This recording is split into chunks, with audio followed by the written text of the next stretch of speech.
This weekend at Hyperfest, I'm racing against a motorsports legend, Randy Pobst. Here comes Randy Pobst through the halfway picnic grounds. Randy Pobst is a pro racing driver who has over 100 pro race wins, 10 championship victories, including a 2-time class win at the 24 Hours of Daytona. You don't get tired of winning these things, do you? That is fantastic to get first in a Rolex 24. He's been a factory driver for Mazda, Volvo, Audi, and Porsche. You've probably seen him before as a host on Motor Trend. And today, he's here to race in NASA Mid-Atlantic's Hyperfest GT race. This class is similar to the GLTC racing that I've done in the past, but slightly faster. These cars are allowed more horsepower, less weight, and Hoosier slicks. I've converted the EK Civic over to be able to run in this class this weekend, which means we've got Hoosier A7 slicks. This is my first time running wheel-to-wheel with NASA. This is a completely new setup on the car. I'm excited to try out the Hoosier A7s in practice, and we get to run the car at its non-restricted power of 219 horsepower. But unfortunately, we are running the car with an extra 130 pounds of ballast weight. I don't have fire-resistant underwear or socks. But your suit is Okay. 3-piece, so you're fine. Okay. Yeah. All right, first time out with Hoosiers, ever. I have never driven on Hoosier slick. We are ballast up, so I don't know if I'll actually set a personal best here. Really curious how this feels. Really curious how this feels.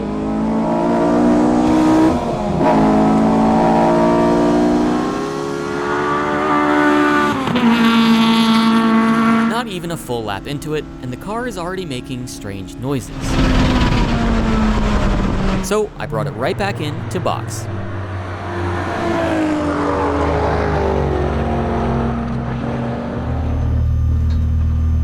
Put this car together. It'll last like a couple days, and I believe what's going on is either the splitter rods are maybe a little too loose, or maybe loose enough, or the splitter is actually contacting the ground. He was saying on the back straightaway, he hit the brakes, and then all of a sudden he heard a noise, like a flutter sound.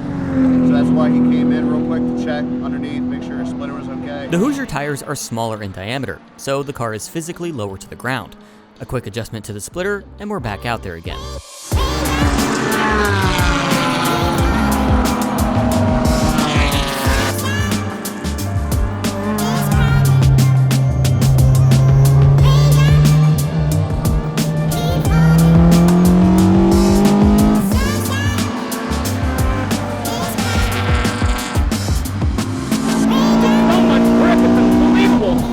Something's happening when I'm loaded up on the right. When I turn to the right here, yeah, that's a bend wreck. Yeah, when I turn the car to the right, it's rubbing. Something on the left side is rubbing. Not exactly sure what.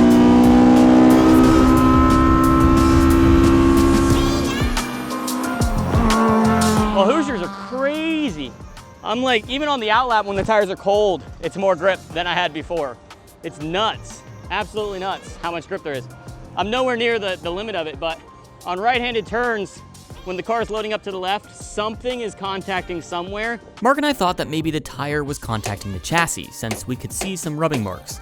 Unfortunately, it turned out to be an axle issue due to a new alignment that we have that added caster. There really wasn't anything that we could do about that. So I'm stuck being slower on right-handed turns. Back out to practice to learn how to drive the car NASCAR style. No right turns.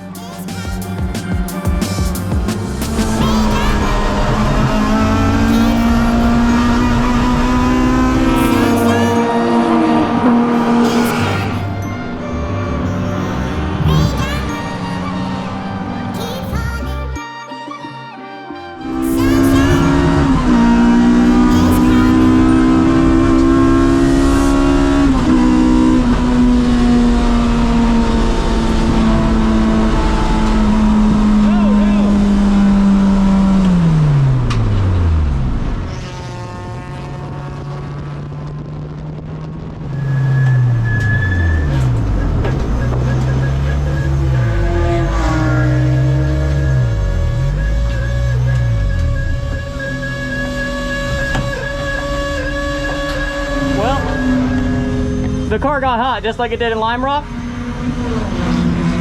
It all happened very quickly. Oh man, I hope I didn't just blow up another motor. Why do we do motorsports? Why do we do this?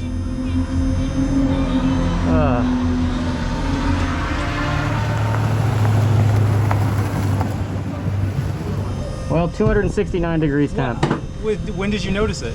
on the S's. Did you shut it down? As soon as I noticed it, I did, yeah. 269 is not the end of the world. It's not as bad as last time. Yeah. I didn't drive around the pit. There's also water that came in the cabin, so a hose definitely came off somewhere. Okay. Here, let's push it. And these Hoosiers are sick. Yeah, belt through, water pump stopped pumping, and it overheats. Well, if the head isn't warped, I'll be pretty surprised. I have a spare belt, but what's to say that's not gonna happen again? Let's say it happened quick, because I could have sworn I looked at the start-finish line, and it was still good. My oil temp was higher than my coolant temp. I'm like, oh, sweet, cool. I wonder if a bearing is bad. How much, You can actually see the bearing right there. what are the restrictions? It's not very smooth, so maybe the bearing is actually going, and maybe it's just like locking up, and when it locks up, everything else is still turning. I think we got a spare. Oh, that's a different tensioner. That is a different tensioner. Oh no, just kidding, I don't have that tensioner. Spare water pump. Let's go see if somebody else has a tensioner somewhere. We need an adult. Is this the K-Series? This is the K-Series corner. Okay, all right. So you guys K-Series have all corner. parts for all K-Series stuff, right? I hope so. Yeah, That's what- how hot have you gotten an engine to without destroying Going a it? head gasket? Yeah. It's hard to say. It was like 280, but it was going air pocket, water, air pocket, water. Right. Unfortunately, we couldn't find a fresh idler pulley, but it's good news that our engine might still be okay. Thankfully, we didn't get it as hot as we did last time when the motor blew at Lime Rock. Then, randomly, Jason had overheard that we were looking for a pulley and just walked up with one. We're saved. Oh, thank you. Holy crap. Thank you so much. We got a new belt on and flushed the water system. Just in time too, because now we're up for qualifying. There's only one shot to place your grid order, so it's absolutely vital to set the fastest lap time that you can.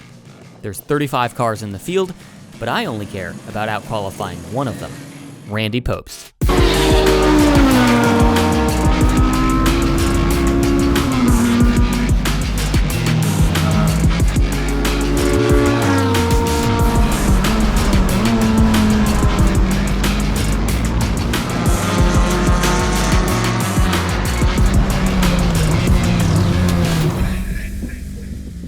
Qualifying is over.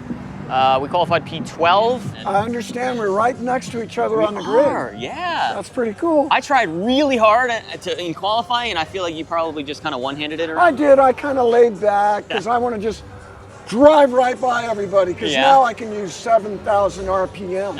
Oh, you were short shifting, huh? I gotcha. Well, I was holding back too, so this will be good. Yeah. It will be good. Before a race, you always have these ideas of what's going to happen, and then the race starts, and it's all completely different.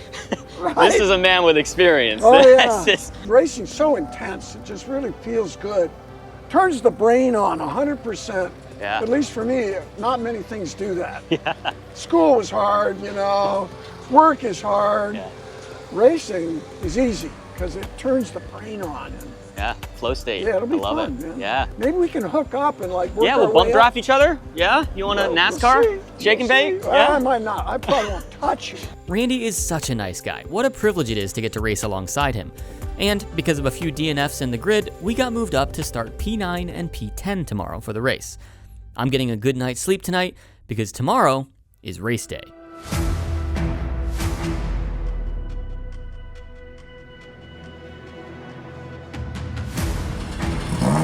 Big race, it's 25 minutes long, so it's longer than the GLTC races were. We expect to do 10, maybe 9 laps here at VIR, which I've never run that long in a session, at least in its like current setup. No idea if the Hoosiers are gonna hold up, no idea if I'm gonna hold up, no idea if my axle's gonna hold up, which we've been having problems with all weekend with the left axle. So I'm just gonna go out there and drive and see what happens. The car's gonna break, so it doesn't matter. I'm trying to think about it with that mindset.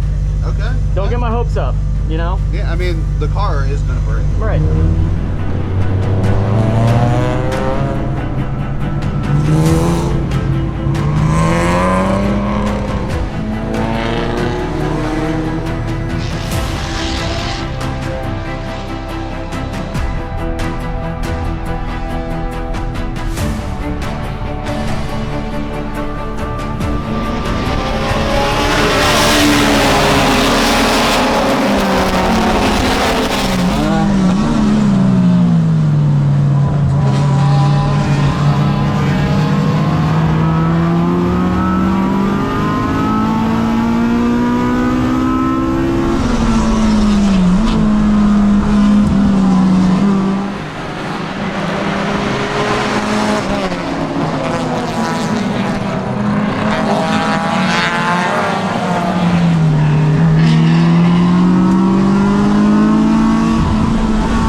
one is the most important lap, and we've managed to hold off Randy.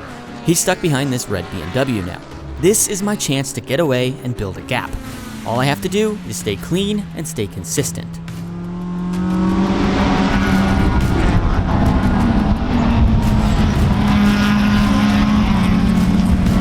Sure enough, by lap 3, the BMW had made a mistake and Randy was all over him. This gives me some time to breathe, in clean air, out by myself. When cars are battling with each other, they generally lose pace, which should allow me to get away. It's no pressure now, just manage the tires and manage that pesky axle issue.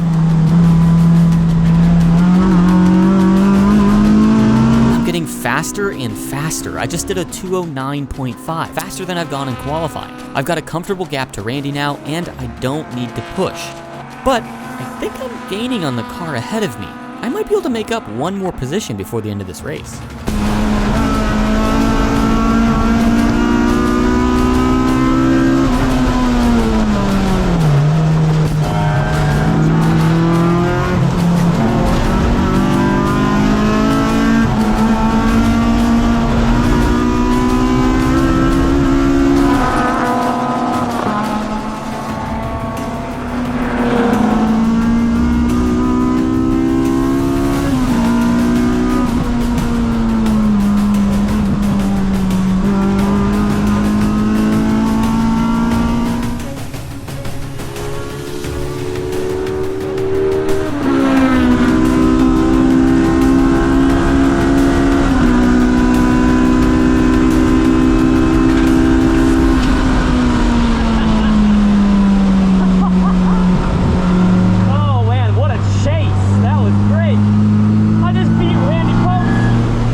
Pobst, so what more could you ask for?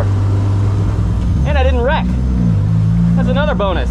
Haha, I didn't wreck. Oh no, I'm impounded. I am impounded. They got me on the board. Yes, sir. Impounded. I'm fast enough for impound. Yes, sir. It's a good feeling. I beat Randy Pobst, can you believe it? I can. I'm the greatest that's ever lived. Yeah, it's true. Yeah. It only has 4 gallons left in the tank. I don't know if I counted it for enough. If you lose this because of weight, I'm gonna kill you. I know.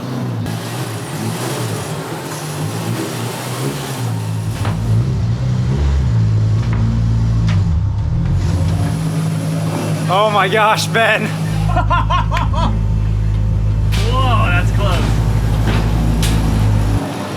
Hey, nice job, Randy. I don't know what position did I get? I don't even know where I finished. You don't even know where you finished? No. Are you serious? I think it was 7. Was it 7? It was 7th place. Okay, cool. I was counting the cars. I saw one guy spun off, and I think I got one guy at the start. By lap 7, I was like, all right, show me that white flag. Like, I'm like catching the guy, but I don't think I'll get him. Like, I'm ready for it to be over. And then lap 9, I'm like, oh, dude, I can get this guy. Yeah. And then they threw the white flag, and I was like, no, this is my one. I got one more. Keep going? I wanted one more lap. One more lap, I would have had him. Because I was losing people at the top of the S's because of the freaking axle. When you get to the turn 9 or whatever, the axle is going, but you have to be on throttle, otherwise the car is not steady. You had nothing but trouble for the last week trying to put this car together. Right. And then down to the last one race. Yeah. And you got 7. It's kind of nice having one race because it's like, this is your only shot. Yeah. Like, don't wimp out, just go for it. And we always said this is a top 10 car. And it kind of almost always is a top 10 car. Yeah. Even when it's half broken. And no matter the organization it's in, it'll be top 10 car. Well, this was an amazing weekend, especially considering this might be my last wheel-to-wheel race with this car. We might take another direction with the car. I haven't fully decided yet. The car did awesome despite some hurdles. It kept on trucking, and now I can say I beat Randy Pobst. So that's, just gonna put that in the bag. Oil temps got up to 230, which is not ideal, so I probably do need to get an oil cooler. But because we run Valvoline, this puppy wasn't at any risk. Still very protected. It also ran 269 degrees or whatever yesterday, and it is still trucking on. So, but these tires, super consistent. And honestly, having that axle issue probably helped me manage my tire temperatures a little better, which allowed the tires to last all the way through. I love racing. I love the strategy of racing. But yeah, now we gotta get back to the garage and wrench on this thing some more and figure out what we're gonna do next with it. But thanks for watching. Make sure you're subscribed. And yeah, we got plenty coming, plenty in store for this thing.